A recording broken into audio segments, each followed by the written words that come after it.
Good morning students, welcome to easy PG. आज हम अपना चैप्टर करने वाले हैं ह्यूमन रिसोर्स। चैप्टर करने से पहले आप मेरे को एक चीज़ बताइए, ये जो आपने देखा है हमारा मैप ऐसा होता है ना, ये रशिया होता है, ये हमारा इंडिया है, ये ऐसा मैप देखा हमने। बट क्या आपने कभी ऐसा मैप देखा है? इसमें इंडिया इतना बड़ा कैसे हो गया? रशिया जो वहाँ पे इतना बड़ा था बस इतना सा रह गया। ये क्या चीज़ होगी? ये हमने अब लैंड के बेसिस पे नहीं, पॉपुलेशन के बेसिस पे वर्ल्ड मैप डिज़ाइन करा है। और क्या आपने कभी सोचा है कि कैसे जो हमारी पॉपुलेशन बढ़ते जा रही है, इंडिया में पॉपुलेशन इतनी सारी है और बढ़ते जा रही है, बट हमारा लैंड एरिया तो इंडिया का उतना ही है ना। मान लीजिए इतने लैंड में जितने भी हमारे 1.35 इतने बिलियन लोग रहते हैं, तो लैंड एरिया तो इतना ही रह रहा है ना, बट पॉपुलेशन हमारी इंक्रीज करते जा रही है। तो आगे चल के क्या होगा? क्या एक इंसान के ऊपर दूसरा इंसान खड़ा होके रहेगा? या आप लोग ये सोच के देखिए कि कैसे कुछ देशों में तो पॉपुलेशन ऐसी है कि 20-20 साल के बहुत सारे लोग हैं, और कुछ देशों में ऐसी पॉपुलेशन है कि वहाँ पे 20-20 वाली पॉपुलेशन तो सिर्फ कम है और 50-50 साल वाले ज़्यादा लोग रहते हैं वहाँ पे, जैसे जापान में। तो ऐसा क्यों होता है? क्यों किसी कंट्री में सिर्फ 20 साल वाले की पॉपुलेशन ज़्यादा है, क्यों किसी कंट्री में 50 साल वालों की पॉपुलेशन ज़्यादा? सभी क्वेश्चंस के आंसर इस वीडियो में हैं। आज हम अपना चैप्टर स्टार्ट करने वाले हैं, chapter number 5 of our class 8th geography, that is human resources. सबसे पहले इसमें रिसोर्स का मतलब देखते हैं, हमने पीछे डिस्कस कर रखा है। ये रिसोर्स का मतलब होता है कोई भी चीज़ जो हमारी लाइफ में वैल्यू ऐड करे। पानी भी हमारी लाइफ में वैल्यू ऐड कर रहा ना, मतलब हमें नीड है उस चीज़ की। पानी की हमें कैसे नीड है? हमें हमारी प्यास बुझाता है। हमें पेट्रोल की कैसे नीड है? हमारी गाड़ियाँ चलने में मदद कर, हमारा सामान घर तक डिलीवर होता है। तो ये सभी चीज़ें रिसोर्सेज है। अब ह्यूमन कैसे रिसोर्स हो सकता है? ह्यूमन तो सभी अपनी जो उसकी नीड की चीज़ें उनको रिसोर्स बोलता है। हमने ये टर्मिनोलॉजी दी है रिसोर्स। तो ह्यूमन खुद कैसे रिसोर्स बन गया, ये चीज़ सोचने की नहीं है।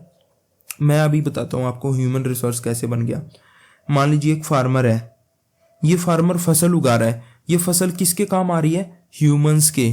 रिसोर्स का पार्ट बन गई ना ये फसल। और फसल उगा कौन रहा? अगर ये यहाँ पे फार्मर नहीं होगा तो क्या फसल हमें मिल पाएगी? यहाँ पे इंजीनियर नहीं होगा तो क्या हमें कोई लैपटॉप यूज करने के लिए मिल पाएगा? या हमें मोबाइल मिल पाएगा जो अभी हाथ में पकड़ के आप वीडियो देख रहे हो? नहीं मिल पाएगा ना। तो इसलिए ये ह्यूमंस भी काफ़ी सारी हमारी नीड को फुलफिल करते हैं। जैसे मैं आपको पढ़ा रहा हूँ, अगर मैं ना हूँ तो क्या आप ऐसे वीडियो देख पाओगे? नहीं देख पाओगे ना।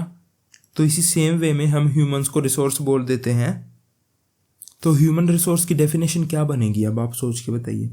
ए person, knowledge and skill. A person वो कंट्रीब्यूट्स हिज नॉलेज और skill to fulfil needs of others is known as human resource. कितनी सिंपल सी चीज़ है। जो बंदा या जो भी इंसान अपने नॉलेज और स्किल का इस्तेमाल करके दूसरों की मदद किसी भी तरीके से कर पा रहा है, दैट इज ह्यूमन रिसोर्स। अब ये ह्यूमन रिसोर्स तो हमने देख लिया। ये जैसे इंजीनियर हो गया, फार्मर हो गया, ये कोई भी कंपनी एनालिस्ट हो गया, कोई भी प्रोफेशन। आपको पता है आपकी क्लास में सभी बच्चे ह्यूमन रिसोर्स बनेंगे, सबसे अच्छे। पता है क्यों? क्योंकि आपको इतनी बेस्ट एजुकेशन मिल रही है, आप इजी पीजी से पढ़ पा रहे हो, और भी आपको सारी नॉलेज, आपके अंदर स्किल्स भी सारी हैं। तो आप भी एक ह्यूमन रिसोर्स बनोगे आगे चल के। अब ये सारे इंसान हैं जो भी ह्यूमन रिसोर्स है, ये सारे मेल तो नहीं है ना, फीमेल्स भी हैं हमारी, है ना। तो ये कैसे डिस्ट्रीब्यूशन है इसकी? क्या डिस्ट्रीब्यूशन है? कैसे, कौन कहाँ पे रहता है, फार्मर कहाँ रहता है, कौन सी कंट्री में क्या होता है, ये सारी चीज़ें हम अब डिस्कस करेंगे। डिस्ट्रीब्यूशन ऑफ पॉपुलेशन, जो हमारी पॉपुलेशन है वो कैसे डिस्ट्रीब्यूट हो रखी है, कैसे एक इतनी बड़ी बिल्डिंग बनी हुई है, कहाँ पे तो इतनी बड़ी बड़ी बिल्डिंग्स और लोग ऊपर नीचे रह रहे हैं, कहाँ पे बस छोटे छोटे घर हैं और कोई कोई लोग रह रहा है इतनी दूर दूर घरों में। तो एक चक्कर क्या है? क्यों किसी जगह पे इतने सारे लोग इतने भीड़ में रह रहे हैं एक दूसरे के ऊपर अपने घर बना के, और क्यों यहाँ पे बिल्कुल खाली एरिया पड़ा है? इस चीज़ को हम देखेंगे क्यों होता है ऐसा। ये होता है बाकी सारे रिसोर्सेज की वजह से। मान लीजिए यहाँ पे एक नदी है, यहाँ पे काफ़ी सारी अपॉर्चुनिटीज़ है, यहाँ पे आपको काम करने के लिए मिल रहा है, ज़्यादा पैसा मिल रहा है, तो यहाँ पे ज़्यादा लोग आके रहने लग जाएंगे। तो इसलिए यहाँ पे ज़्यादा लोग रहते हैं, यहाँ पे कम रहते हैं। अब हमने ये तो देख लिया कहाँ पे कम रहते हैं। यहाँ पे मान लीजिए डेजर्ट है, यहाँ पे पानी भी इतना अच्छा अवेलेबल नहीं है ना। तो काफ़ी सारी चीज़ें होती हैं जिससे इफेक्ट करती हैं, बट ये हमने पिछले चैप्टर्स में डिस्कस कर लिया है। आज वाले चैप्टर में हम क्या डिस्कस करेंगे कि कैसे पॉपुलेशन हमारी इंडिया में इतनी है, चाइना में इतनी है, ये कैसे कौन से फैक्टर से इफेक्ट करता है ना। तो सबसे पहले तो आप एक चीज़ देखिए, मान लीजिए हमारा पूरा वर्ल्ड है ना। पूरे वर्ल्ड में जितने भी लोग हैं वो ये सारे हैं, ये जितने भी यहाँ पे दिख रहे हैं आपको। अब इसमें जो जो एशिया में रहने वाले हैं, ठीक है, ये 7 कॉन्टिनेंट्स हैं हमारे। जो एशिया में रहने वाले हैं वो ये हैं येलो कलर में, ये जितने भी आपको लोग दिख पा रहे हैं। तो सोच के देखिए पूरे वर्ल्ड में इतने इंसानों को तो सिर्फ एशिया ही कवर करता है, बट लैंड एरिया देखें तो एशिया का इतना बड़ा नहीं है जितने ये लोगों को रखे हुआ है अपने अंदर। तो किन किन फैक्टर्स की वजह से एशिया में इतने ज़्यादा लोग रहते हैं वो देखते हैं हम। ज्योग्राफिकल फैक्टर्स, सबसे हमारा जो पहले फैक्टर्स हैं ज्योग्राफी, वहाँ की ज्योग्राफी, लैंड वगैरह कैसी है, क्लाइमेट कैसा है, सोइल कैसी है, पानी कैसा है, ये सारे ज्योग्राफिकल फैक्टर्स होते हैं हमारे, जो हम ज्योग्राफी जिस चीज़ को हम पढ़ रहे हैं, जो सब्जेक्ट है हमारा। तो टोपोग्राफी होता है किसी भी physical characteristics of any land area. मान लीजिए कहीं पे रिवर्स हैं, कहीं पे माउंटेन्स हैं, तो उसको टोपोग्राफी बोलते हैं। अब ये टोपोग्राफी पे क्यों डिपेंड करती है, ये पिछली इमेज में हमने देखा था। मान लीजिए यहाँ से तो दिल्ली का सीन है, ये दिल्ली का सीन मान लीजिए इसको, यहाँ से दिल्ली के पास से हमारी यमुना रिवर जा रही है, और ये राजस्थान का सीन है। यहाँ से कोई रिवर नहीं जा रही, लोगों को पानी पीने के लिए इतनी फैसिलिटीज अवेलेबल नहीं है। यहाँ से यमुना रिवर जा रही थी तो यहाँ बहुत लोग आके बसना स्टार्ट कर दिया। तो इसलिए भी ये हमारी टोपोग्राफी भी आपने देखा होगा, काफ़ी सारे पहाड़ों पे कम लोग रहते हैं, बट बिल्कुल प्लेन एरिया है, in plains population is always higher. क्यों हाइयर होती है? क्योंकि वहाँ लोगों को इतना दुख नहीं सहना पड़ता रहने के लिए। मान लीजिए आपको कुछ लैंडस्लाइड्स नहीं देखने को मिलती है ना, पानी इजीली अवेलेबल हो जाता है अगर आप रिवर के पास रह रहे हो। तो ये सारे फैक्टर्स होते हैं। अब क्लाइमेट, अब कोई पहाड़ों में रह रहा है तो वहाँ ऑब्वियस सी बात है कि टेम्परेचर माइनस में भी जाएगा, बर्फ भी पड़ेगी। तो आप खुद सोच के देखिए कि इतनी ठंड में रहना आसान है या नॉर्मल टेम्परेचर रहता है जहाँ पे वहाँ रहना आसान है? तो ऑब्वियसली जहाँ नॉर्मल टेम्परेचर रहेगा वहाँ ज़्यादा लोग रहना प्रेफर करेंगे। डेजर्ट एरिया में बहुत गर्मी होती है ना, बहुत ही प्लस टेम्परेचर होता है, अराउंड 50 डिग्रीज तक भी चला जाता है। तो वहाँ लोग रहना क्यों पसंद करेंगे? इतनी गर्मी में तो एसी भी काम नहीं करेगा ना। तो ये सारे फैक्टर्स आ जाते हैं। अब सोइल कैसी है?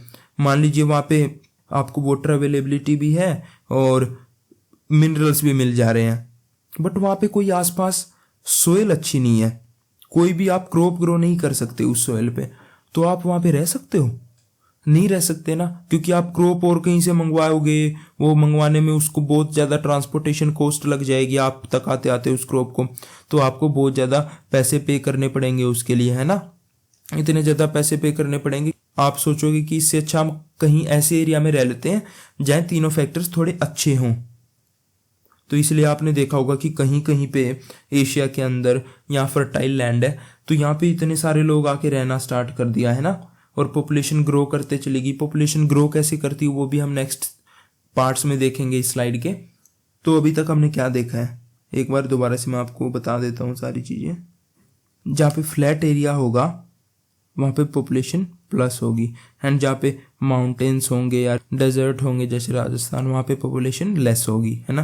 क्लाइमेट जहाँ पे नॉर्मल टेम्परेचर रहेगा वहाँ मोर पॉपुलेशन होगी, है ना। जहाँ पे टेम्परेचर बहुत ही एक्सट्रीम रहेगा, या तो एक्सट्रीम माइनस की साइड कोल्ड टेम्परेचर या एक्सट्रीम हॉट, वहाँ पे पॉपुलेशन लेस रहेगी, है ना। जहाँ पे सोइल अच्छी होगी, क्रॉप के लिए सोइल अच्छी रहेगी, वाटर अवेलेबिलिटी अच्छी रहेगी, हमारे मिनरल्स अबेंडेंट होंगे, हमको सारी चीज़ें मिल जा रही हैं वहाँ पे, वहाँ पॉपुलेशन ऑब्वियसली ज़्यादा पॉपुलेशन होगी। और जहाँ पे जैसे इसका एग्जांपल क्या है, सोइल, वाटर और मिनरल्स हमको सबसे अच्छे कहाँ पे देखने को मिलते हैं? ये हमारे गंगा प्लेन्स बोलते हैं हम इसको। यहाँ से हमारी गंगा रिवर जाती है, यमुना रिवर जाती है, यहाँ पे जाके फिर ओशन में मिल जाती है। तो इस एरिया में सारी चीज़ें बहुत ही अच्छे तरीके से अवेलेबल हैं, जितने भी हमने ज्योग्राफिकल फैक्टर्स डिस्कस करे हैं ना। तो जो गंगा बेसिन है हमारा, उसमें इतनी ज़्यादा पॉपुलेशन देखने को मिलती है आपको, है ना। दिल्ली के आसपास यमुना रिवर थी तो वहाँ लोगों ने आके बसना स्टार्ट कर दिया, तो अब कितनी ज़्यादा पॉपुलेशन है वहाँ पे, है ना। अब हम अपना नेक्स्ट पार्ट डिस्कस करते हैं। अब आगे जाने से पहले मैं आपको एक टर्म बता देता हूँ, डेंसिटी ऑफ पॉपुलेशन। इसका क्या मतलब होता है, वापस इसी इमेज से समझेंगे हम। डेंसिटी ऑफ पॉपुलेशन होता है कि मान लीजिए इतना एरिया है, इसमें कितने लोग रह रहे हैं, 1 2 3 4 5 6 7 8, और यहाँ पे इतना एरिया, इसमें कितने लोग रह रहे हैं, 1 2 3। ये एरिया था हमारा 1 किलोमीटर का, 1 kilometre square, 1 square kilometre area था हमारा। ये भी हमारा 1 स्क्वायर किलोमीटर। दोनों में इसमें 5 लोग रह रहे थे, इसमें 3 लोग रह रहे हैं ना। तो इसकी पॉपुलेशन डेंसिटी ऑफ पॉपुलेशन क्या हो जाएगी, डेंसिटी मतलब कितना डेंस है, कितना बिछा हुआ है वो, कितना ज़्यादा उसमें प्रेशर है।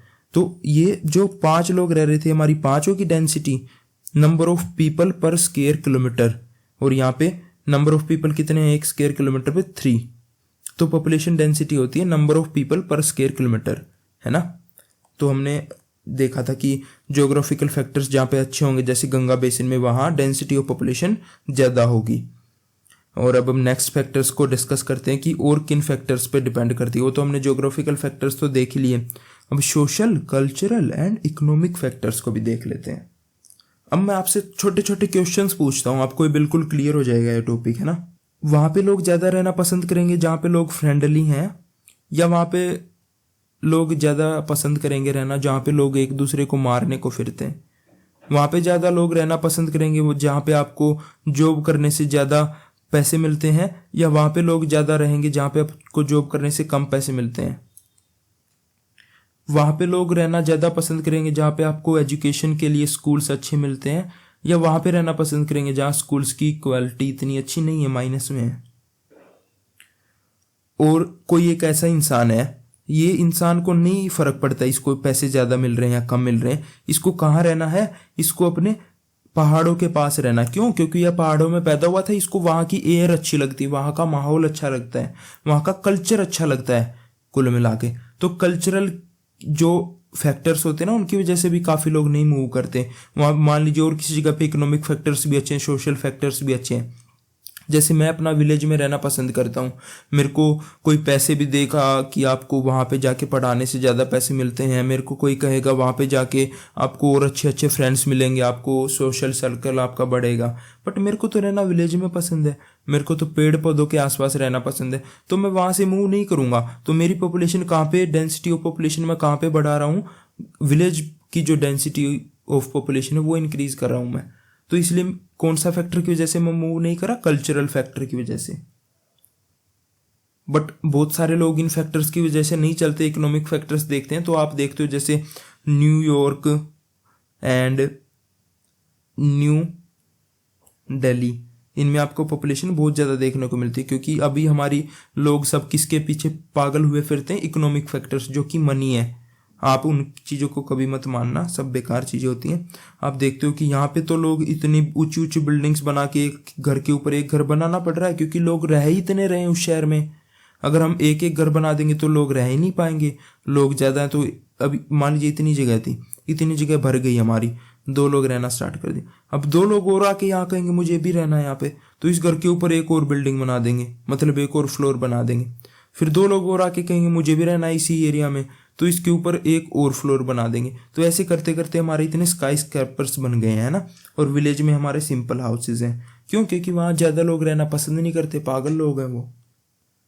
अब ये तो हो गया हमारी पॉपुलेशन मूव कहाँ कर रही है, कहाँ पे ज़्यादा डिस्ट्रीब्यूट होगी। अब पॉपुलेशन ग्रो कैसे कर रही है, कहाँ पे पॉपुलेशन चेंज हो रही है, लोग कैसे ज़्यादा जन्म ले रहे हैं, लोग कैसे हमारे मर जा रहे हैं, डेथ रेट क्या है, बर्थ रेट क्या है, ये सभी चीज़ें डिस्कस करते हैं हम नेक्स्ट पार्ट में। ये इमेज आप देख पा रहे हो, इसको हम बाद में समझेंगे, पहले इन टर्म्स का मतलब समझ लेते हैं। मान लीजिए ये एक जगह है, यहाँ पे 1000 लोग रह रहे हैं। कितने लोग रह रहे हैं, 1000 लोग। अब ये 1000, ये तो है नहीं कि इसमें से सभी पूरी उम्र जिंदा ही रहेंगे, मतलब वो हमेशा के लिए जैसे ही उन्होंने जन्म ले लिया वो जिंदा रहेंगे, नहीं, वो मरे भी गए उनमें से काफ़ी सारे लोग।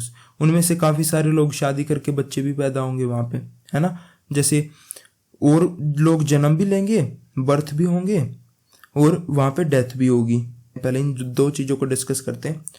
बर्थ हो रहा है हमारा, जितने भी 1000 लोगों में मान लीजिए 1000 थे, इन 1000 के मान लीजिए 900 बच्चे हुए हैं। 1000 लोगों में कोई पेरेंट्स चाहता मेरे 2 बच्चे हों, कोई चाहता 1 हो, कोई चाहता 3 हो। तो मान लीजिए यहाँ पे टोटल कितने बच्चों ने जन्म लिया है, और 1000 लोगों में 900 बच्चे और जन्म ले लिया यहाँ पे, और यहाँ पे 800 लोगों की डेथ हो गई, है ना। तो अभी कितनी पॉपुलेशन होगी यहाँ पे? 1100। क्यों? क्योंकि 900 ने जन्म ले लिया और 800 यहाँ पे डेथ हो गई। 1000 थी, अब 1100 हो गई। बट क्या 1100 होती है रियल में? नहीं होती। क्यों नहीं होती? क्योंकि ये हमारा बर्थ रेट हो गया, ये डेथ रेट हो गया 800। बट काफी सारे लोग यहाँ से मूव करके दूसरे शहर में, दूसरी जगह पे भी तो रहने चले जाएंगे। तो जो दूसरी जगह पे माइग्रेट करके मान लीजिए 50 लोग यहाँ पे दूसरे शहर में रहने चले गए, तो अभी आपकी हमारी पॉपुलेशन कितनी बची है? यहाँ पे बच गई 1050, 1050। Okay, this is 50, this is 800, this is 900 and this is 1100, 1100 and this is 1000। अगर किसी को हिंदी में टर्मिनोलॉजी समझ नहीं आ रही तो उसके लिए था। कुछ लोग दूसरी कंट्री से भी आएंगे इस जगह पे रहने के लिए। जो दूसरी कंट्री से आएंगे उनको बोलेंगे आई ये, आई से बना हमारा आई ये। तो जो दूसरी कंट्री से आए हैं उनको इमिग्रेंट्स बोलेंगे, और ई से जो जाएंगे छोड़ के दूसरी कंट्री में यहां से, ठीक है। क्या डिफाइन करा है हमने? बिल्कुल सिंपल लैंग्वेज में इमिग्रेंट्स और इमिग्रेंट्स में डिफरेंस देख लिया हमने। आई से आइए जो हमारी कंट्री में आ रहे हैं, और ई से जो हमारी कंट्री से जा रहे हैं, ठीक है। और माइग्रेशन जो हमारी कंट्री में एक जगह से दूसरी जगह मूव करें। डेथ रेट जो जिनकी डेथ हो जा रही है, और बर्थ रेट जो पर 1000, मान लीजिए 1000 लोग थे, उन पे जितने लोग ज़्यादा जन्म ले रहे हैं वो हमारा बर्थ रेट। पर 1000 पे जितने लोगों की डेथ हो रही है वो हमारा डेथ रेट। माइग्रेशन जो मूवमेंट होती है प्लेसेस के बीच में, लोगों की movement of people between places. अब ये नेचुरल ग्रोथ, ये तो नेचुरल ग्रोथ रेट हमारा बच गया। ये भी देख लिया हमने, जो दूसरी कंट्री से हमारे आ रहे हैं, दूसरी कंट्री से आ रहे हैं। आइए कहाँ से था? इमिग्रेंट से था। आप ऐसे भूल मत जाइए, मैं इसको बता रहा था, आपको कमेंट में लिखना था रॉन्ग सर रॉन्ग। तो आई से इमिग्रेंट्स, ई से जो लीव कर रहे हैं, है ना। अब नेचुरल ग्रोथ रेट क्या हो गया? ये तो लोगों की खुद की मर्जी थी, माइग्रेट कर रहे हैं एक जगह से दूसरी जगह, दूसरी कंट्री से आ रहे दूसरी। नेचर क्या कर रही है? नेचर हमारी बर्थ रेट और डेथ रेट को कंट्रोल कर रही है। तो मान लीजिए 1000 लोगों में 900 नए लोगों ने जन्म लिया, नए बच्चों ने जन्म लिया, और 800 उनमें से डेथ हो गई। तो कितने का डिफरेंस है इस पॉपुलेशन में? 100 का डिफरेंस है। तो 100 हमारा हो गया नेचुरल ग्रोथ रेट। ये बस इन 2 फैक्टर्स में देखा जाता है कि birth rate minus death rate is equal to natural growth rate. अब आप लोग सोच रहे होंगे कि नेचुरल ग्रोथ रेट हमारा प्लस में ही रहता है हमेशा, बट ऐसा नहीं है। इंडिया में प्लस में है, 1000 लोगों में बर्थ रेट ज़्यादा है, डेथ रेट कम है। बट आपको एक मस्त सी चीज़ बताऊं, जापान में ये नेचुरल ग्रोथ रेट नेगेटिव में है। क्यों? क्योंकि वहाँ पे लोग जन्म कम ले रहे हैं, बर्थ कम हो रहे हैं, एंड डेथ वहाँ पे ज़्यादा लोगों की हो रही है। ये भी डिस्कस करेंगे हम आगे चल के ऐसा क्यों है। बैलेंस ऑफ पॉपुलेशन, अब हमने डिस्कस करा था कि बर्थ रेट ज़्यादा है और डेथ रेट कम है।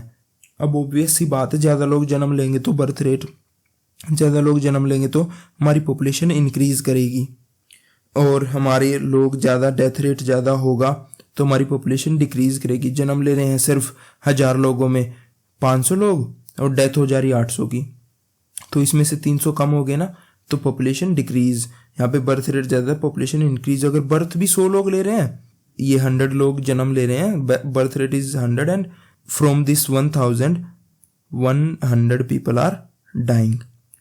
डेथ रेट हमारा क्या हो गया? 100।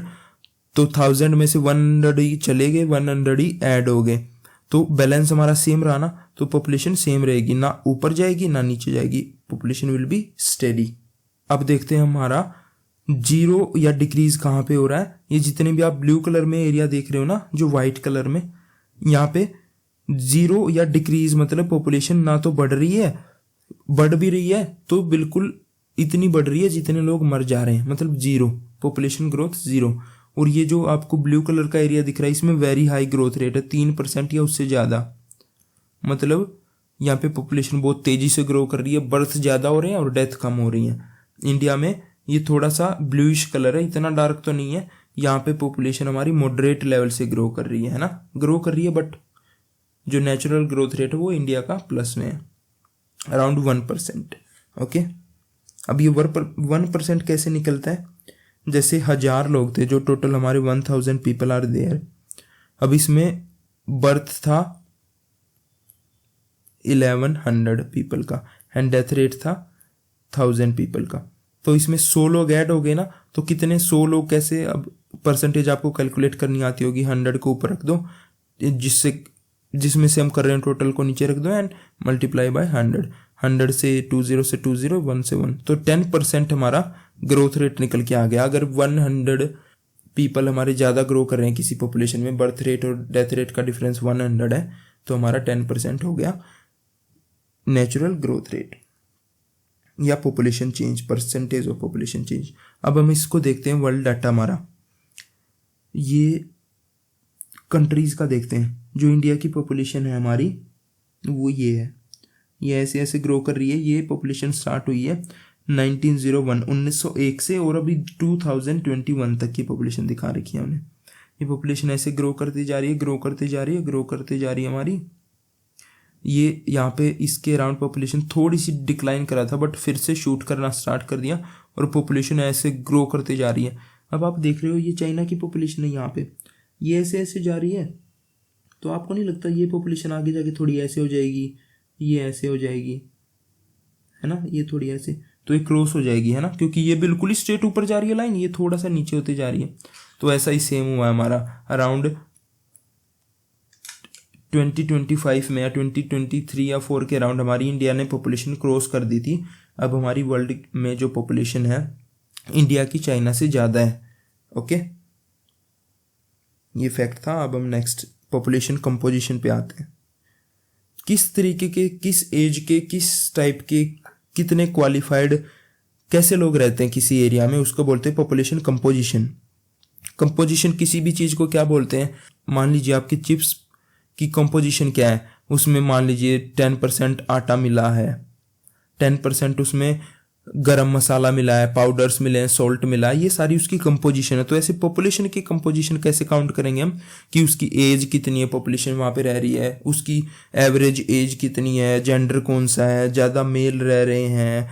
मान लीजिए 100 people are living in an area, तो उसमें से 50 मेल हैं, 50 फीमेल हैं, या फिर 60 मेल हैं और 40 फीमेल हैं। तो ये पॉपुलेशन कंपोजिशन कैसे है। और ऑक्यूपेशन क्या है, 50 लोग इसमें से मान लीजिए बिजनेस करते हैं, 50 लोग जॉब करते हैं, तो ये पॉपुलेशन कंपोजिशन के अंदर आ जाता है हमारा।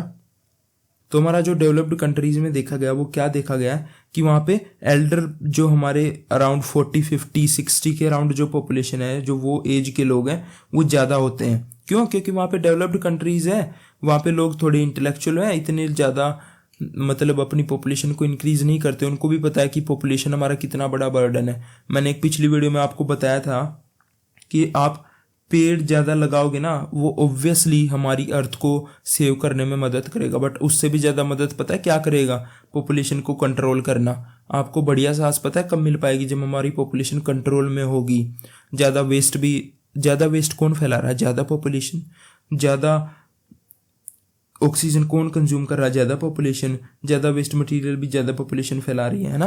तो काफ़ी सारे फैक्टर्स हैं। अगर पॉपुलेशन कंट्रोल में होगी तो इसलिए डेवलप्ड कंट्रीज में एल्डरली पॉपुलेशन ज़्यादा होती है, और डेवलपिंग नेशंस है जैसे इंडिया है ना, तो इसमें मोर यंग पॉपुलेशन। इंडिया में यंग पॉपुलेशन परसेंटेज बहुत ज़्यादा, अगर जापान से कंपेयर करें तो वहाँ तो एल्डरली पॉपुलेशन ही ज़्यादा है। तो ये डिफरेंस कैसे आ गया, इसका एग्जाम्पल है ये। इसका है इंडिया एंड इसका है जापान।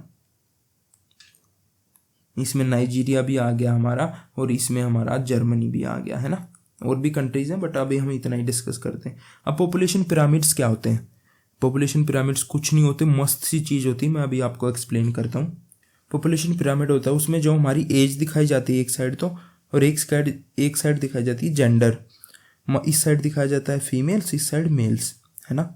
ये जो हमारा ये कलर है ऑरेंज, ये फीमेल्स के लिए, एंड ये ब्लूइश पिंक कलर है, ये मेल के लिए। अब मान लीजिए हमारे टोटल एक एरिया में लोग रहते हैं 500, 100 ही मान लीजिए, ये हमारी लाइन है, उसमें से मेल्स कितने 250, फीमेल्स कितने 250।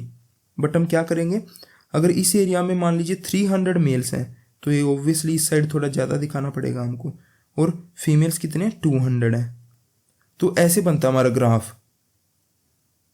और ये किस बेसिस पे बनता है, ये मान लीजिए जो 0 से 4 ईयर्स की जिनकी एज थी उसमें सिर्फ 250 फीमेल्स हैं और 250 फीमेल्स हैं और 250 मेल्स हैं। बट जो 4 साल से या 5 साल से लेके 9 साल तक 4 to 9 ईयर्स का है, वो उसमें 300 तो मेल है और 200 फीमेल्स हैं। इस वे में हमारा ग्राफ बनता है। ये पूरा ग्राफ जब बन जाता है तब हमको कुछ ऐसा दिखता है। अब इस ग्राफ में आप एक चीज़ देखिए, ये हमारी यंग पॉपुलेशन है, यहाँ से यहाँ तक, यहाँ से यहाँ तक यंग पॉपुलेशन है, और ऊपर चल के हमारी कौन सी पॉपुलेशन है, एल्डर पॉपुलेशन है, नीचे चाइल्ड पॉपुलेशन। अब जापान का ग्राफ देखिए आप, यहाँ पे 250 था तो ये ग्राफ थोड़ा कम दिख रहा था ना, यहाँ पे 250 था तो ग्राफ थोड़ा कम दिख रहा था, यहाँ पे 300 था ग्राफ थोड़ा इस साइड फैल जा रहा था। अब जिस कंट्री में बच्चों की जो चाइल्ड्स होते हैं उनकी पॉपुलेशन ज़्यादा होगी, वहाँ पे नीचे वाला ग्राफ थोड़ा ब्रॉड होगा और ऊपर वाला थोड़ा कम होगा जहाँ पे जो यंग पॉपुलेशन ज़्यादा है। बट मान लीजिए किसी कंट्री में ऐसा है कि बच्चों की पॉपुलेशन तो कम है और यंग पीपल्स की पॉपुलेशन ज़्यादा है और एल्डर्स की भी ज़्यादा है, तो इसमें कुछ ग्राफ ऐसा रहेगा। ये यहाँ पे हमारे एल्डरली पीपल हैं वो यहाँ से स्टार्ट हो जाते हैं, अराउंड 35 से हम काउंट कर सकते हैं, 40 तक हम यंग मान सकते हैं। तो इसमें ग्राफ कुछ ऐसा जाता है, ये यंग पीपल से ज़्यादा एल्डरली का ग्राफ इस साइड जा रहा है, तो इनकी पॉपुलेशन ज़्यादा है। और ये बिल्कुल ही ऐसा पिरामिड देखने को मिलेगा हम जिसमें बच्चे ज़्यादा हैं, यंग पीपल कम है, और फिर बिल्कुल ही ऐसा ट्राइंगल शेप का। तो ये पॉपुलेशन पिरामिड हो गया केन्या का, जिसमें थोड़ा सा ऐसा है कि चाइल्ड भी ठीक ठाक है, फिर यंग पॉपुलेशन भी ठीक ठाक है, एल्डर लोग जो हमारे एल्डरली पीपल हैं वो कम है। बट इसमें क्या है, इसमें ऐसा कुछ हिसाब ही नहीं है, कहीं पे कम हो जा रहे हैं इस एज ग्रुप में, कहीं पे ज़्यादा हो जा रहे हैं, कहीं पे कम कहीं पे ज़्यादा। तो पॉपुलेशन पिरामिड हमको बताता है कि किस एज ग्रुप में कितनी पॉपुलेशन है और मेल और फीमेल्स का रेशियो क्या है।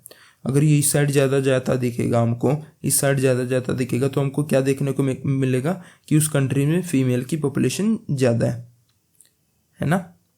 और अगर इस साइड ज़्यादा जाता देखने को मिलेगा तो उसमें हम ईजिली उससे आइडिया लगा सकते हैं कि मेल की पॉपुलेशन वहाँ पे ज़्यादा है। तो हमारा चैप्टर ऑलमोस्ट खत्म हो गया। अगर आप क्वेश्चन आंसर इस चैप्टर की जानना चाहते हो तो कमेंट में कर दीजिएगा। आज मेरा थोड़ा मुंह में कुछ दिक्कत है, इसलिए मैं आपको इतना अच्छे से नहीं बोल के अभी सारी चीज़ें बता पाऊँगा। अगर आपको फिर भी क्वेश्चन आंसर की सेपरेट वीडियो चाहिए तो आप जस्ट कमेंट डाउन करिए और मैं आपके लिए क्वेश्चन आंसर की 5 या 10 मिनट की वीडियो ले आऊँगा, उसमें सारे क्वेश्चन आंसर कवर्ड होंगे। अगर आपको क्वेश्चन आंसर के सिर्फ आंसर देखने हैं तो डिस्क्रिप्शन में आपको इसमें आंसर्स इन 1 लाइन मिल जाएंगे सारे क्वेश्चंस के। ओके, अगर आपको नहीं मिले, आपको PDF चाहिए तो आप कमेंट में बता देना। Okay, so till next video, bye bye, have a nice day.